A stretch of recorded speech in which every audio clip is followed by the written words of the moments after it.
So balance of payment का मतलब फिर से एक बार बता देते हैं। बैलेंस का पेमेंट का मतलब ये होता है कि हमने कितना बाहर से माल खरीदा है, ठीक है, माने हमने कितना इंपोर्ट किया है और हम कितना एक्सपोर्ट कर रहे हैं, है ना।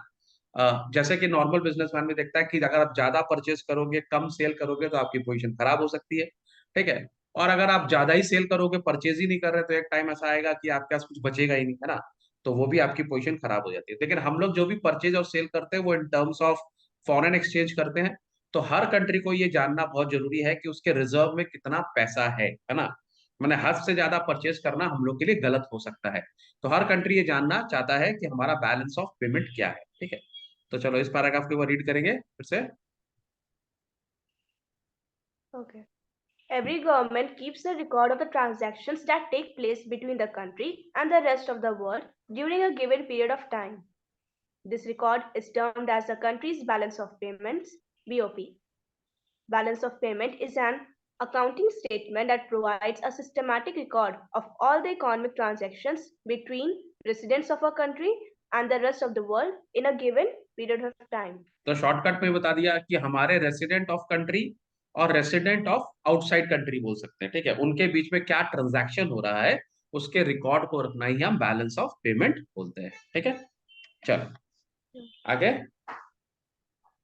BOP is a summary in which all the economic transactions between residents and rest of the world are recorded during a particular period of time, usually 1 year. हाँ, तो जनरली एक साल का ही निकालते हैं हम, तो इसी के लिए 1 ईयर का ही हम ये रखते हैं, ठीक है। Now who are included in the residents, very important है, रेसिडेंट में हम किस किस को इंक्लूड करते हैं, ठीक है। चलो। Residents of a country include individuals, firms, and government agencies. However, residents do not include diplomatic staff, foreign military personnel, tourists, migratory workers, and branches of foreign companies, even though they work and operate within the domestic territory of the country. हाँ, तो यहाँ पर जो residents है उसमें हम diplomatic staff को include नहीं करते। देखो डिप्लोमेटिक स्टाफ मतलब क्या होता है, हमारे जो फॉरेन, जैसे हम लोग के जो होते हैं ना, जो हमारे जो ये होते हैं IAFS होते हैं ना, जो इंडियन फॉरेन सर्विस में जो लोग होते हैं, ठीक है, वो लोग डिप्लोमेट्स होते हैं। नाउ अगर सोच कर लो हमने किसी डिप्लोमेट को अमेरिका में भेजा है, ठीक है, तो वो तो है तो इंडियन एम्प्लॉय, है ना, वो तो एक तरह का इंडियन एम्प्लॉय है। लेकिन जब वो अमेरिका में रहता है तो आपको सैलरी तो इंडिया में ही देंगे, पर आप उसको जो उसका माने वो तो अमेरिका में रहता है, उसके रुपया किस काम का, है ना। तो उसको जो पेमेंट करना होगा वो तो आपको डॉलर में देना पड़ेगा, तभी तो वो जाके वहां पे खर्चा करेगा, है ना। तो हमारे जो डिप्लोमेटिक स्टाफ जो इंडिया से बाहर रहते हैं उनको हम रेसिडेंट्स में नहीं लगाते, ठीक है। सिमिलरली फॉरेन मिलिट्री पर्सनल्स, बहुत सारे लोग हैं जो हमारे इंडिया के क्या नाम है कंट्री के बाहर में रहते हैं, और हम देखो हर कंट्री क्या करता है अपना अपनी फौज को छुपा के रखा है पूरी दुनिया में ना। हर बड़ी बड़ी कंट्री क्या करती है, अगर हमारी सारी फौज मान लो इंडिया में ही रहेगी और कोई हमको अगर अटैक करेगा तो हम तो घिर जाएंगे ना। तो हमारे बहुत सारे मिलिट्री कैंप्स या मिलिट्री हमारे जो एस्टेब्लिशमेंट है वो अलग अलग जगह भी है, ठीक है, पर उनको भी जो पैसा है उसको हम इंक्लूड नहीं करते। टूरिस्ट ऑब्वियसली वो हमारे है ही नहीं, तो बाहर के उनका क्या ऐड करना, ठीक है। कोई माइग्रेटरी वर्कर्स होते हैं, कुछ देर के लिए बाहर गए फिर आए, उनको भी हम यूज नहीं करते। तो ये लोग कुछ लोग हैं जिनको हम रेसिडेंट नहीं मानते, जबकि ये हमारी डोमेस्टिक टेरिटरी में काम कर रहे हैं, ठीक है। चलो economic transactions. Economic transactions. Economic transactions refer to those transactions which involve transfer of the title or ownership of goods, services, money, and assets. They are broadly categorized as under visible items and invisible items. हाँ, तो हम Visible लोग items. का अब actually जो हमारे economic transactions होते हैं ना, माने किसको हम बोलेंगे क्या खरीदा क्या बेचा, ठीक है।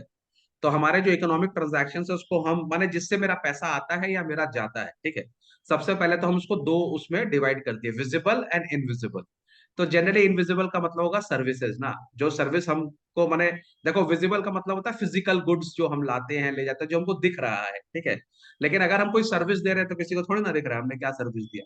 तो जो सर्विसेज उसको हम जनरली इनविजिबल बोलते हैं, और जो हम फिजिकली जिसको देख पाते हैं उसको हम फिजिकल आइटम बोलते हैं, समझ में गया। तो what does physical item mean, एक बार इसको रीड करेंगे। ऐसा एक क्वेश्चन है, हम्म। गुड्स एंड एसेट्स के बीच में डिफरेंस क्या है? देखो गुड्स भी हमारा एक्चुअली जो गुड्स होता है ना उसको हम ट्रेड करते हैं, ठीक है। माने वो हमारा जैसे सपोज कर लो मेरे पास हमने कोई स्टॉक, देखो जो गुड्स जो बच जाता है वो मेरा एसेट है, जैसे क्लोजिंग स्टॉक, ठीक है, समझ में आ गया। लेकिन एसेट्स वो होता है जैसे कि मशीनरी, ठीक है, वो हमारे घर पे ही रहती है ना, हमारी बिल्डिंग वो हमारा एसेट है, हमारी प्रीमाइसेस वो हमारा एसेट है। लेकिन गुड्स को हम ट्रेड करते हैं, है ना, उसको तो हम बेचते हैं, वो एक तो रेवेन्यू का आइटम है, उसको हम बेचते रहते हैं, उससे हम पैसा कमाते हैं। गुड्स को मैंने गुड्स को बेच के ही तो रेवेन्यू कमा के हम एसेट्स क्रिएट करते हैं, समझ रहा तो एसेट वही वो। एसेट हो गया हाँ कि हम सिर्फ मनी क्रिएट, एसेट हो गया जिससे मनी क्रिएट करते हैं, जैसे कि अगर हम बिल्डिंग को दे दिए रेंट पे, देन उसको उसके थ्रू मनी क्रिएट कर रहे हैं। हाँ, तो बिल्डिंग मेरा एसेट है ना, ठीक है। Okay. Visible items. These include all types of physical goods which are exported and imported. These are called visible items as they are made of some matter or material and can be seen, touched, and measured. The movement of such items is open and can be verified by the custom officials. ये भी बहुत important है, यहाँ पे जो difference दिया हुआ है, कोई भी आइटम जिसको हम छू सकते हैं, देख सकते हैं, मेजर कर सकते हैं, और जिसके ऊपर कस्टम ड्यूटी लगा सकते हैं ना, माने जो कस्टम ऑफिसर उसको कैलकुलेट करके लगा सकता है, उसको हम विजिबल आइटम की कैटेगरी में डालते हैं, ठीक है। इनविजिबल आइटम वो होता है जिसको हम छू नहीं सकते, देख नहीं सकते, मेजर नहीं कर सकते, है ना। फॉर एग्जाम्पल, एक टीचर अगर कोई बाहर पढ़ा रहा है, ठीक है, जैसे हम पढ़ा रहे हैं, बहुत सारी कंट्रीज में भी हम पढ़ा रहे हैं, तो उनका जो पैसा आता है, ठीक है, वो अलग अलग करेंसीज में आता है, जैसे जिस कंट्री में पढ़ाते हैं उस कंट्री से आता है कि नहीं। तो वो इनविजिबल आइटम वो आप कैसे मेजर कर सकते हैं, है कि नहीं, कि सर कितना पढ़ा रहे, नहीं पढ़ा, ठीक है, तो ये सब चीज। तो services like shipping, banking, insurance which are given and received, these are called invisible item as they cannot be seen, felt, touched or measured। समझ आ गया आपको? चलो, यूनिलैटरल ट्रांसफर्स, ये तो पता ही है अपन को, लेकिन फिर से वो रीड कर लेते Unilateral transfers. Unilateral transfers include gifts, personal remittances, and other one-way transactions. Since these transactions do not involve any claim for repayment, they are also known as unrequited transfers. हैं। तो अब ये सब जो होता है यूनिलैटरल ट्रांसफर, मतलब किसी ने तुमको गिफ्ट दिया है, या कोई तुम्हारा जो हमारा भाई है बाहर रहता है, उसने पैसा भेजा है, ठीक है, और भी कोई वन वे ट्रांजैक्शन जो तुम्हारे पास आ रहा है पर जा नहीं रहा है ना, तो इसके अंदर हमको रिपेमेंट भी नहीं करना है, इस सबको हम यूनिलैटरल ट्रांसफर बोलते हैं, ठीक है। तो तीन चीज हम लोग देख लिए, इकोनॉमिक ट्रांजैक्शन में क्या होता है, visible item, invisible item, unilateral transfers and capital transfers, अभी हम लोग पढ़ेंगे, पढ़ो। Capital transfers. Capital transfers relate to capital receipts through borrowings or sale of assets, and capital payments to capital payments or purchase of assets. ठीक है। Now suppose कर लो America से किसी आदमी ने हमारे इंडिया में कोई प्रॉपर्टी खरीदी, कोई लैंड खरीद लिया, किसी अमेरिका की फर्म ने, ठीक है। तो अब उस केस में क्या हो रहा है, तो उस केस में हमने ये क्या नाम है, हमने कोई माल बेचा, हमने सामान बेचा, तो हमको डॉलर्स मिलेगा, है ना, तो वो मेरा एक कैपिटल ट्रांसफर है। या हमने किसी से बोरो किया, किसी से हमने लोन लिया, अमेरिका से हम बोले भैया हमको एड दे दो, है ना, हमको 3 ट्रिलियन डॉलर चाहिए या 3 बिलियन डॉलर चाहिए, हमको दे दो, जैसे पाकिस्तान करता है ना। तो उस तरह से भी उनके पास पैसे आते हैं, है ना। तो पैसे आने का दो तरीका, या तो अपना सामान बेचो या उधारी ले लो, है ना।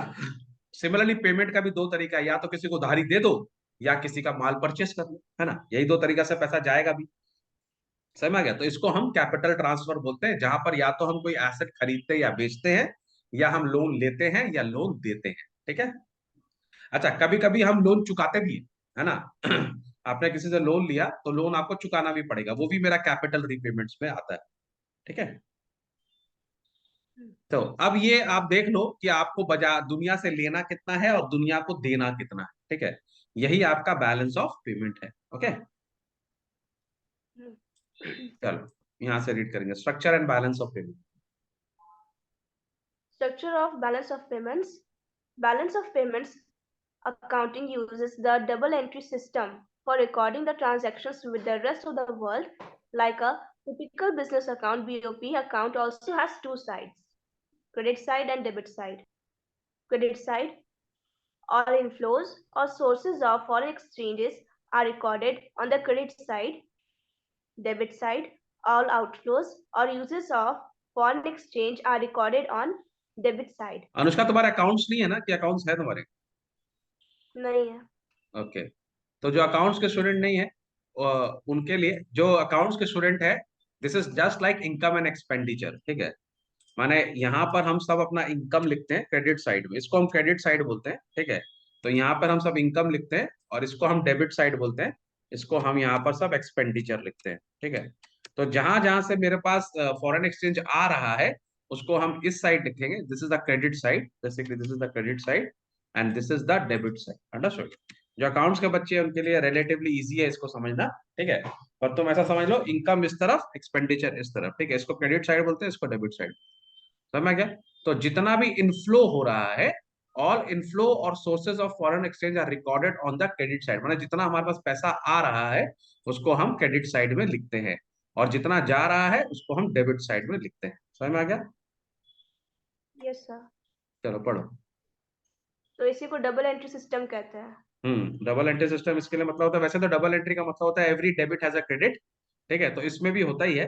तो ये डबल एंट्री इसके लिए है क्योंकि इनकम के संग एक्सपेंडिचर भी है इसके अंदर, ठीक है। ओके। तो यहाँ पर एक्चुअली क्या होता है, तुम्हारा क्रेडिट साइड और डेबिट साइड हमेशा बैलेंस होना चाहिए, ठीक है। जैसे हम लोग का जो अकाउंट्स के बच्चे हैं उनको पता होगा कि जब डबल एंट्री सिस्टम बनाते हैं उसके बाद जिसमें हम जर्नल एंट्री पास करते हैं, फिर हम लेजर पास करते हैं, फिर हम ट्रायल बैलेंस बनाते हैं, ठीक है। अगर हमारी बुक्स में कोई गलती नहीं होती है तो हमारा ट्रायल बैलेंस है जो टैली हो जाता है, ठीक है, माने मैच हो जाता है, ठीक है। तो यहाँ पर जो बैलेंस ऑफ पेमेंट है ना, ये भी हमारा मैच होना चाहिए, ठीक है। तो अगर ये हमारा मैच होता है या ये हमारा हमेशा हमारा बराबर रहेगा, इक्वल होगा, इसी के लिए हम इसको डबल एंट्री सिस्टम बोलते हैं, ठीक है। बोलने के लिए है पर एक्चुअली हो सकता है कि ये नहीं भी मैच हो, लेकिन बोलने के लिए बोल सकता है, ठीक ओके। है। In the accounting sense, BOP is always balanced like trial balance as it is prepared as per double entry system. However, in economic sense, BOP need not be always equal. It can be balanced BOP, surplus BOP, or deficit BOP. तो माने अगर हम accounts के हिसाब से देखेंगे तो ये हमारा जैसे जैसे हमारा हम इसको डबल एंट्री में रिकॉर्ड करते हैं, ऐसे फॉर एग्जांपल जनरल एंट्री पास करते हैं कि अगर सपोज कर लो हमको किसी से लोन मिला, ठीक है, तो हम लिखते हैं कैश अकाउंट या bank account debit to loan account, माने हम जिससे जब पैसा आया पैसा को डेबिट करते हैं और जिससे पैसा आया उसको क्रेडिट करते हैं, तो ये टैली हो जाता है। लेकिन रियल लाइफ में अगर इकोनॉमिक सेंस में देखेंगे तो क्या हमारा बीओपी इक्वल होता है? फॉर एग्जाम्पल, क्या हमारे पास जितना डॉलर आया हमने उतना ही खर्च किया? क्या हमेशा ऐसा होता है? हमेशा तो ऐसा नहीं होता है ना। कभी कभी हमारे पास आता ज्यादा है, हम खर्च कम करते हैं, है ना। कभी कभी हम खर्च ज्यादा करते हैं और आता कम है ना। तो बैलेंस कब होगा? तो हमारे पास जितना आया उतना हमने खर्च कर दिया, तो बैलेंस हो गया, ठीक है। सरप्लस कब होगा? जब आया हमारे पास फॉरेन एक्सचेंज ज्यादा, हमने खर्च कम किया, तो सरप्लस हो जाएगा। और अगर हमने खर्च ज्यादा कर दिया और आया हमारे पास कम, तो डेफिसिट हो जाएगा, है कि नहीं, ठीक है। तो बैलेंस कब Yes. होगा? When receipt of foreign exchange are equal to the payment of foreign exchange, then it is a balance BOP, ठीक है। When receipt of foreign exchange are more than the payment, then it is a surplus, and when receipt of foreign exchange is less than the payment, then it is deficit, है ना। जैसे पाकिस्तान के संग अभी हो रहा है, एक टाइम पे इंडिया के संग भी हो रहा था, है ना। हम लोग का भी डेफिसिट चल रहा था क्योंकि हमारा इंपोर्ट ज्यादा था, हमारा एक्सपोर्ट कम था, तो हमारे पास डॉलर आते ज्यादा थे, जाते कम थे। माने हम लोग के आते आते ज्यादा, माने हम लोग के जाता जाते ज्यादा थे, आते कम थे, है ना, क्योंकि हम लोग को बहुत सारा चीज इंपोर्ट करना पड़ा, ठीक है। तो हम लोग का नेगेटिव बीओपी चलता था, which is not good for the long run ना। कोई भी चीज का अगर आपका डेफिसिट चल रहा है तो वो अच्छी बात नहीं है। चलो, now meaning of balance of trade, ठीक है। अब नाउ यहाँ पे बैलेंस ऑफ ट्रेड क्या बताने का ये लोग कोशिश कर रहा है, एक्चुअली यहाँ पे जो बैलेंस ऑफ ट्रेड है इसके अंदर ये लोग ने इनविजिबल आइटम को नहीं यूज किया हुआ है, खाली विजिबल आइटम को यूज किया हुआ है ना। ट्रेड का मतलब ही होता है ना, ट्रेड और सर्विस अलग अलग चीजें होती है ना। तो सर्विसेज जो होती है वो इनविजिबल होती है, ठीक है। और ट्रेड का मतलब सामान का लेनी देनी, तो वो विजिबल होता है ना। तो इन्होंने अभी पहले क्या कर रहे थे, लोग एक संग जोड़ दे रहे थे, है ना, कितना ट्रेड प्लस माने विजिबल प्लस इनविजिबल को एक संग जोड़ रहे थे, तब हमारा बीओपी आ जाएगा।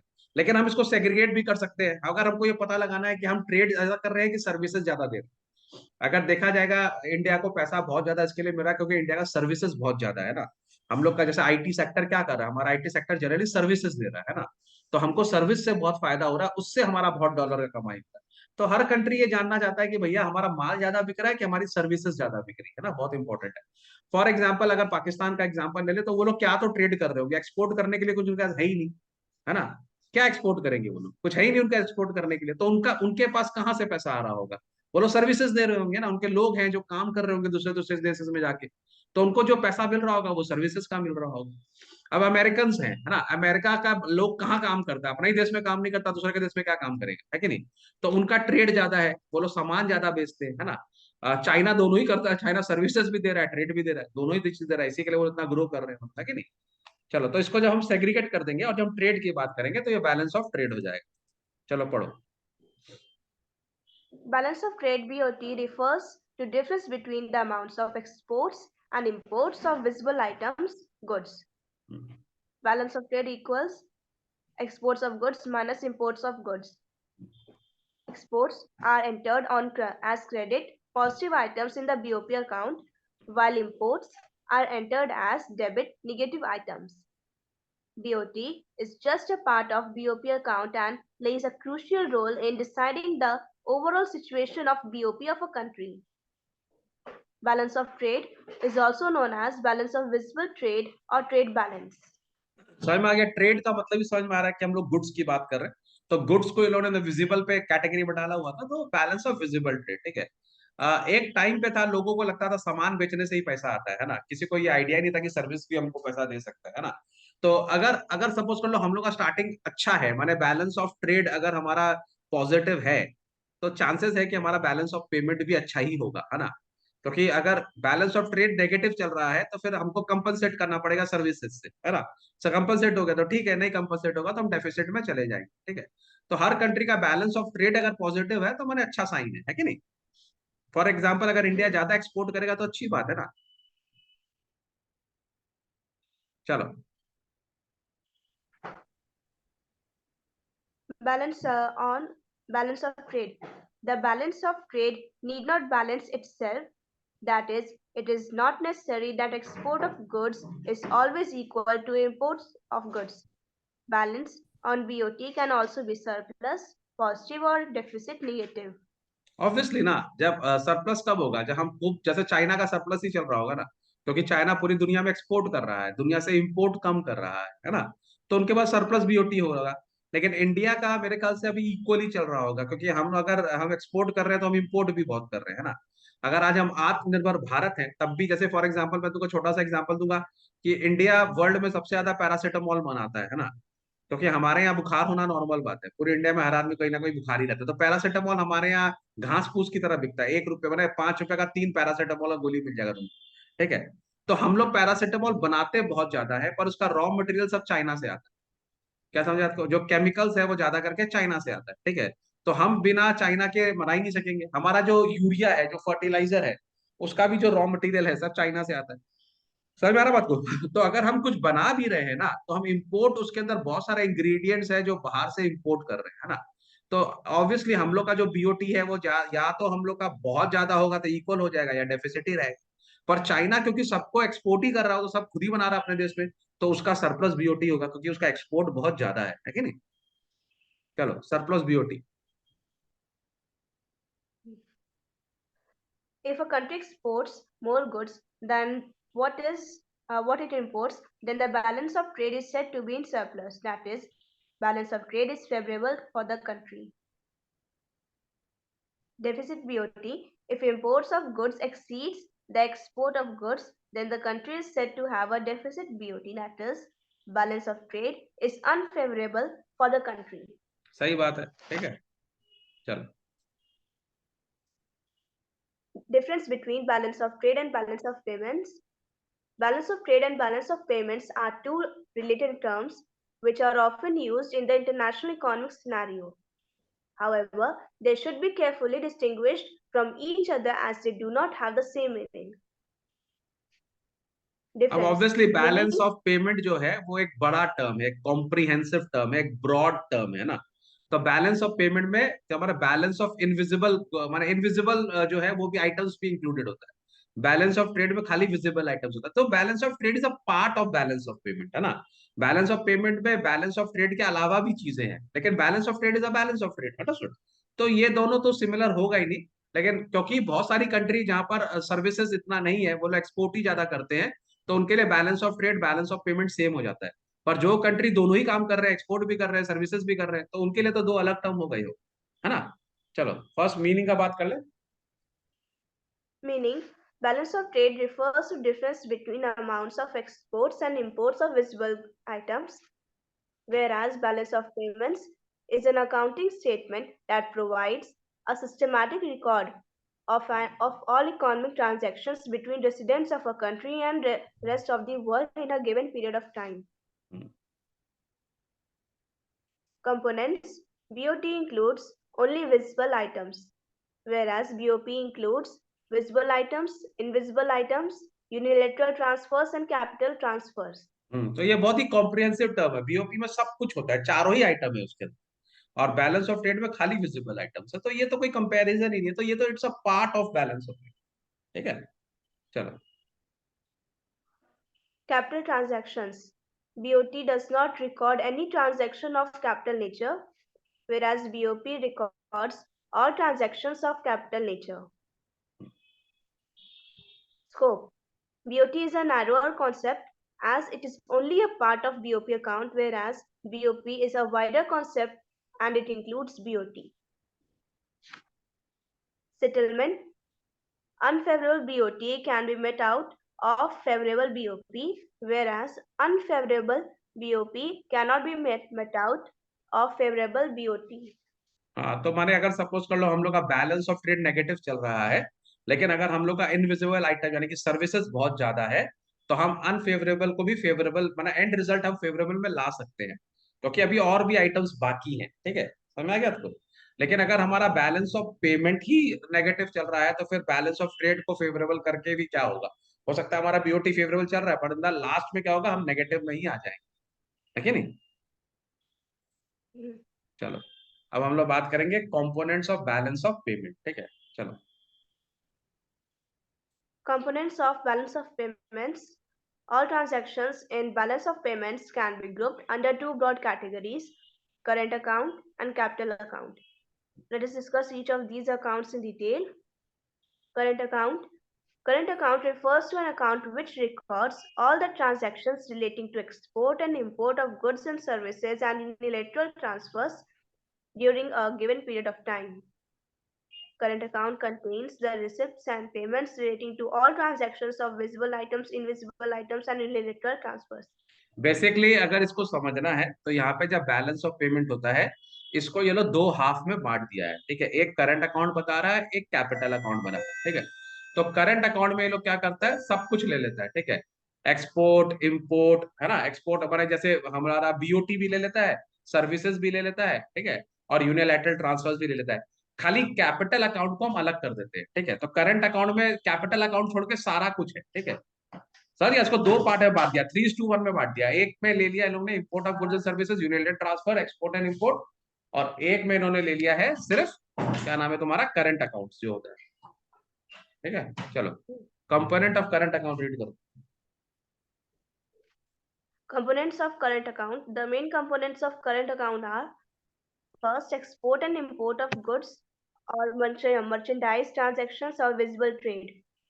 A major part of transactions in foreign trade is in the form of export and import of goods, visible items. Payment for import of goods is written on the negative side, debit items, and receipt from exports is shown on the positive side, credit items. Balance of these visible exports and imports is known as balance of trade or trade balance. यही तो अभी समझा रहा था हम लोग को, इतना देर से यही तो पढ़ रहे थे, है कि नहीं? तो बैलेंस ऑफ ट्रेड का मतलब ये होता है एक्सपोर्ट और इंपोर्ट, है कि नहीं, विजिबल आइटम में ले लेता है उसको। ठीक है, नाउ इसके अंदर भी ट्रेड बैलेंस दो सदस्य हो सकता है, ट्रेड डेफिसिट और ट्रेड सरप्लस। समझ ही गया, जब हम लोग का एक्सपोर्ट ज्यादा होगा तो हम लोग का सरप्लस होगा, जब हम लोग का इंपोर्ट ज्यादा होगा तो हम लोग का डेफिसिट ही होगा। ठीक है, चलो। तो इसके अंदर करंट अकाउंट में ये लोग क्या नाम है, बीओटी तो यूज करता ही है, और उसके अंदर सर्विसेज भी डाल दिया। ठीक है, इनविजिबल ट्रेड। ठीक है, चलो, export and import of services. Export and import of services in visible trade. It includes a large variety of non-factor services known as invisible items sold and purchased by the residents of a country to and from the rest of the world. Payments are either received or made to the other countries for use of these services. Services are generally of three kinds: shipping, banking, and insurance. Payments for these services are recorded on the negative side and receipts on the positive. देखो received सबका ही credit side में होगा और payment सबका ही debit side में होगा, ठीक है। तो जो सर्विसेज का पैसा आएगा वो भी हम क्रेडिट साइड में लिखेंगे, है ना, जैसे हम लोगों ने ये बना लिया। तो जो एक्सपोर्ट का जो पैसा आएगा वो यहाँ लिखेंगे, ठीक है। इम्पोर्ट का जो पैसा जाएगा वो यहाँ लिखेंगे। सर्विसेज का जो पैसा आएगा वो यहाँ लिखेंगे। सर्विसेज का जो पैसा जाएगा उसको यहाँ लिखेंगे, ठीक है। यूनिलैटरल ट्रांसफर का वही है, यूनिलैटरल ट्रांसफर आएगा तो यहाँ लिखेंगे, जाएगा तो यहाँ लिखेंगे, है ना। तो ये जो फर्स्ट पार्ट मेरा जो आ रहा है, ठीक है, क्या नाम है, अच्छा, ये इनकम रिसीव्ड पेमेंट है, ठीक है। इफ इंक्लूड इन्वेस्टमेंट इनकम, अगर इन्वेस्टमेंट इनकम या कोई इंटरेस्ट हमको मिल रहा है वो भी यहाँ लिखेंगे। अगर हमारे को कोई पेमेंट करना है तो यहाँ लिखेंगे। इसका जो टोटल है इसको हम करंट अकाउंट बोल रहे हैं। और इसके बाद हमारा बच जाता है कैपिटल अकाउंट। कैपिटल अकाउंट जैसे मैंने तुमको बोला कि अगर मैंने कोई मशीनरी कोई, अगर मैंने सपोज कर लो कोई हमारे देश का कोई एसेट बेचा है या मैंने अपना लैंड बेचा है ना, तो मेरे को पैसा आएगा। या मैंने बोरो किया है ना, अगर मैंने किसी से लोन लिया है तब भी पैसा आएगा, तो ये मेरा करंट अकाउंट का रिसीव्ड हो जाएगा। अगर मैं क्या नाम है, मैंने किसी का खरीदा है तो पेमेंट हो जाएगा। और अगर मैंने किसी का या तो अपना लोन रिपेमेंट किया है या किसी और को लोन दिया है तो वो भी पेमेंट में आ जाएगा। तो हमने इसको सेग्रीगेट कर लिया, ऊपर वाला सारा करंट अकाउंट है, नीचे वाला दोनों माने नीचे वाला ये जो कैपिटल अकाउंट है। समझ में आ रही है बात को? Yes, sir. चलो, तो यूनिलैटरल और अनलिक्विडेड ट्रांसफर भी पढ़ लेंगे। Unilateral transfers includes gifts, grants, personal remittances, and other one-way transactions. These refer to those receipts and payments which take place without any service in return. Receipt of unilateral transfers from rest of the world is shown on the credit side and unilateral transfers to the rest of the world on the debit side. अरे जो भी पैसा आ रहा है credit side में लिखो, जो भी जा रहा है डेबिट साइड में, ठीक है। चलो number 4। Income receipts and payments to and from abroad. It includes investment income in form of interest, rent, and profits. ठीक है, तो अगर हमको समझ पड़ो कि हमने इन्वेस्टमेंट किया हुआ है उसका इंटरेस्ट आ रहा है, ठीक है, या हमको कोई रेंट दे रहा है या प्रॉफिट दे रहा है, वो भी क्रेडिट साइड और डेबिट साइड में लेकर लिख लेंगे। इसका जो नेट टोटल होगा ये मेरा करंट अकाउंट हो जाएगा, ठीक है। चलो, करंट ये अकाउंट पार्ट शोज, बोलो। तो ये जो पार्ट है फोर्थ पॉइंट, इसको तो कैपिटल में इंक्लूड होना चाहिए था ना, कैपिटल अकाउंट। ये करंट अकाउंट में क्यों हुआ है? नहीं, जैसे अगर हम लोग कोई शेयर वेयर खरीदा हुआ है या किसी कंपनी में पैसा लगाया, किसी कंपनी का है ना, तो उसमें तो एक तरह से हमारा इन्वेस्टमेंट हुआ ना छोटा, ठीक है, तो इसी के लिए हम इसको इसमें ले। ओके, फर्दर रीड कर। Current account shows netting. Current account records all the actual transactions of goods and services which affect the income, output, and employment of a country. So it shows the net income generated in the foreign sector. चलो, difference between the Difference balance of trade and current components. Balance of trade includes only visible items, whereas current account records both visible account. and invisible items. Scope. Balance of trade is a narrow concept as it is only a part of current account, whereas current account is a wider concept and it includes BOT. क्या difference है इसके अंदर, है ना, वही तो चीज हो गया। करंट अकाउंट तो ऑब्वियसली क्या नाम है तुम्हारा, बैलेंस ऑफ पेमेंट से एक स्टेप नीचे है ना, क्योंकि हमने इसमें कैपिटल अकाउंट हटा दिया, है ना। तो हम लोग जब बैलेंस ऑफ पेमेंट से डिफरेंस कर रहे थे तो बैलेंस एंड पेमेंट में करंट और कैपिटल अकाउंट दोनों ही था, लेकिन बैलेंस ऑफ ट्रेड में खाली ट्रेड ही था। अब अगर हम बैलेंस ऑफ ट्रेड और करंट अकाउंट को कंपेयर करेंगे तो करंट अकाउंट में 4-3 आइटम और भी है, सर्विसेज भी है, यूनिलैटरल ट्रांसफर्स भी है और इन्वेस्टमेंट्स भी है। तो ऑब्वियसली बड़ा आइटम है, तो it is a broader concept, is a normal माने नैरो कंसेप्ट। इसमें क्या है, तो वही चीज हो गया, ठीक है। चलो, balance of current account. Balance on current account. In the current account, receipts from export of goods, services, and unilateral receipts are entered as credit or positive items, and payments for imports of goods, services, and unilateral payments are entered as debit or negative items. The net value of credit and debit balances is the balance on current account. Obviously, ठीक है। तो हम लोग सबसे पहले जितना income है credit side में लिख लेते हैं, फिर जितना खर्चा है उतना डेबिट साइड में लिख लेते हैं। जो बैलेंस बचता है वो हमारा बैलेंस हो जाता है। अब अगर ज्यादा बचेगा तो सरप्लस है, अगर माने अगर हमको इनकम ज्यादा आया है तो सरप्लस है, और अगर एक्सपेंडिचर ज्यादा आया तो डेफिसिट है, ठीक है। तो चलो करंट अकाउंट सरप्लस पढ़ लेते हैं। Current account surplus (CAS) arises when credit items are more than debit items. It indicates net inflow of foreign exchange. CAS arises when the value of exports of goods and services is more than the value of imports of goods and services. CAS signifies that the nation is a lender to the rest of the world. तो भैया इसका मतलब अगर हमारा current account में surplus आ रहा है तो इसका मतलब हो सकता है हम एक्सपोर्ट ज्यादा कर रहे हैं या हम सर्विसेज ज्यादा दे रहे हैं, है ना। तो इसका मतलब हम अच्छा है, मेरा कंट्री में पोजीशन अच्छा है, हम लेंडर हम देने वाले हैं। फॉर एग्जांपल चाइना, चाइना का करंट अकाउंट सरप्लस ही आएगा क्योंकि वो पूरा दुनिया को एक्सपोर्ट कर रहा है, पूरा दुनिया को सर्विसेज दे रहा है, तो उसको पैसा मिल रहा है, ठीक है। लेकिन अगर आपका करंट अकाउंट में डेफिसिट आ रहा है तो आपकी बैंड बजी हुई है, इसका मतलब आप पूरी दुनिया से ले रहे हो, ठीक है। तो वो बोरर होगा, है ना, क्योंकि आप कुछ कर ही नहीं रहे हो, आप इंपोर्ट ही कर रहे हो, आपके पास खाने को नहीं है, आपके पास मशीन नहीं है, आपके पास सर्विसेज देने के लिए नहीं है, तो आप खाली दुनिया से ले ही रहे हो, इंपोर्ट ही कर रहे हो, है ना। तो फिर इसका मतलब आप बोरोअर हो दुनिया के। तो अगर हम करंट अकाउंट का वो देख लेंगे बैलेंस, तो हमको मालूम पड़ जाएगा मेरी कंट्री का क्या पोजीशन है ना। तो जब बहुत सारी कंट्री दूसरी कंट्री से डील करता है तो वो लोग ये सभी चीज चेक कर लेता है, भैया बताइए, है ना, आपका बैलेंस ऑफ करंट अकाउंट बताइए क्या कहानी है। अगर वो नेगेटिव आ रहा है, ह्यूज अमाउंट ऑफ नेगेटिव आ रहा है, इसका मतलब इसका हालत खराब है ना। थोड़ा बहुत नेगेटिव आ रहा चल जाता है, कितना परसेंट आ रहा है उसका भी डिपेंड करता है। बहुत ही ज्यादा अगर आपका डेफिसिट आ रहा है तो माने आपकी हालत बहुत ज्यादा खराब है, तो आपको वर्ल्ड बैंक लोन कैसे देगा, आप चुकाइएगा कैसे। समझ में आ रही बात को, तो ये सारी चीजें होती। चलो current account deficit. Current account deficit arises when debit items are more than credit items. That is, when foreign exchange receipts in the current account fall short of foreign exchange payments, it leads to current account deficit. It indicates net outflow of foreign exchange. CAD arises when the value of exports of goods and services is less than the value of imports of goods and services. Current account deficit signifies that the nation is a borrower from rest of the world. तो अगर आपका CAD है इसका मतलब ये है कि आप दुनिया से मांग रहे हो। अगर आपका सीएएस है तो मैंने आप देने वाले हो, ये आप लेने वाले हो, सीधा सा कहानी, ठीक है। तो तुम अभी यहाँ पर देख ही सकती है ना, इसको इन्होंने अलग अलग कर दिया, है ना। इसको इन्होंने अकाउंट्स के हिसाब से नहीं, क्योंकि बहुत सारे बच्चे अकाउंट्स के स्टूडेंट नहीं है, तो उनको समझाने के लिए इसको इन्होंने स्टेटमेंट वाइज कॉलम वाइज बना दिया। यहाँ पर सारा इनकमिंग है, यहाँ पर सारा आउट गोइंग है ना। नेट एक्सपोर्ट फ्रॉम गुड, जितना हमने एक्सपोर्ट किया पैसा आएगा, है ना।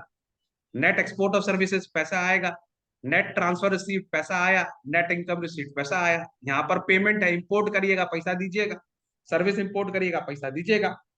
आपने बाहर पैसा भेजा है, ट्रांसफर पेमेंट पेमेंट हो रहा है, आपने किसी को इनकम पेमेंट भेजा है तो भेजा है, इससे आप इसको माइनस कर दीजिए। अगर ये साइड ज्यादा आ रहा है तो आपका सीएएस है, सरप्लस है। अगर आपका ये साइड ज्यादा आ रहा है तो आपका डेफिसिट है। डेफिसिट है तो आपकी हालत खराब है, सरप्लस है तो आप अच्छे हो, यू आर गुड। समझ में आगे बात को। Yes, sir. अब यहाँ पर एक कहानी, इससे एक और कहानी क्या रिलेटेड है। मान लो कि अगर आपको देना ज्यादा है ना, क्या, आपको अगर देना ज्यादा है, आपने बहुत इंपोर्ट कर लिया तो पैसा तो चुकाना होगा, है ना। तो आप पैसा चुकाइए कैसे, चुकाएंगे कैसे आप, चुकाएंगे आप ऐसे जब आपको लोन लेना पड़ेगा, है कि नहीं। बट क्या आप समझिए बात। कहते हैं कि जो लोग लोन लेते हैं उसको पेमेंट करने के लिए नहीं होना चाहिए, इंस्टेड उसको हम लोग इन्वेस्टमेंट की तरह यूज कर सके ताकि बाद में उसको अच्छे से पेमेंट कर सके। अरे ये तो आइडियल सिचुएशन है ना, ये तो मैं सभी को बोलता हूँ। अगर आप, मैं हम सबको बताता हूँ लोन कब लेना चाहिए। लोन आपको जनरली एक पॉजिटिव बिजनेस को लोन तब लेना चाहिए जब उसको अपना बिजनेस एक्सपैंड करना है। अगर कोई बिजनेस एक्सपैंड करने के लिए आप लोन ले रहे हो ना, तब तो इन द लॉन्ग टर्म वो लोन आपका सरवाइव करेगा। लेकिन अगर अपना लॉसेस को पूरा करने के लिए लोन ले रहे हो तो you are in a mess, है ना। तो वो लोन आपको भारी पड़ेगा, है ना। लेकिन अब ये क्या कंट्री कर रहा है, देखो भैया, ये कंट्री जो है फॉर एग्जांपल पाकिस्तान का सिचुएशन ले लेते हैं, ठीक है। अब उनका ट्रेड डेफिसिट चल रहा है, उनका यहाँ पे डेफिसिट चल रहा है, माने उन्होंने इतना, उनको पेट्रोल तो खरीदना ही पड़ेगा ना भाई, नहीं समझी बात को। इनका ऑलरेडी यहाँ पर पेमेंट बाकी है, ठीक है, इनका शॉर्टेज चल रहा है यहाँ पे पेमेंट का। और अगर वो लोग, अगर शॉर्टेज, पेट्रोल तो चाहिए ही चाहिए, कुछ भी हो जाएगा पेट्रोल चाहिए उनको, है ना, बिना एनर्जी के तो काम ही नहीं होगा। लेकिन यहाँ पर उनका ट्रिमेंडस डेफिसिट चल रहा है।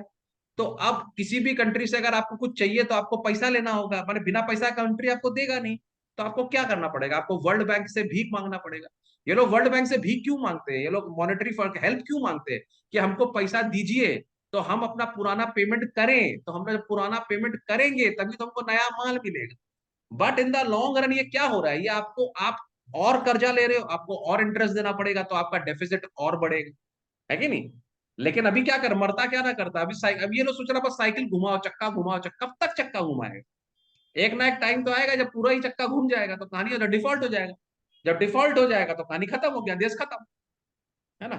तो इससे बचने का अच्छा तरीका क्या है? आपको अपना, जैसे अभी नरेंद्र मोदी बोलता है आत्मनिर्भर भारत, है ना? अपना क्वालिटी अच्छा करो ना, कि लोग तुमसे खरीदे, है ना? हम दुनिया से क्यों खरीदे? हम लोग तो पहले हम वेपन खरीद रहे थे, अभी हम वेपन बेच रहे हैं। जब हम खरीद रहे थे तो मेरा डेफिसिट हो रहा था, जब हम बेचेंगे तो मेरा सरप्लस होगा। यही एक तरीका, और कोई तरीका है नहीं।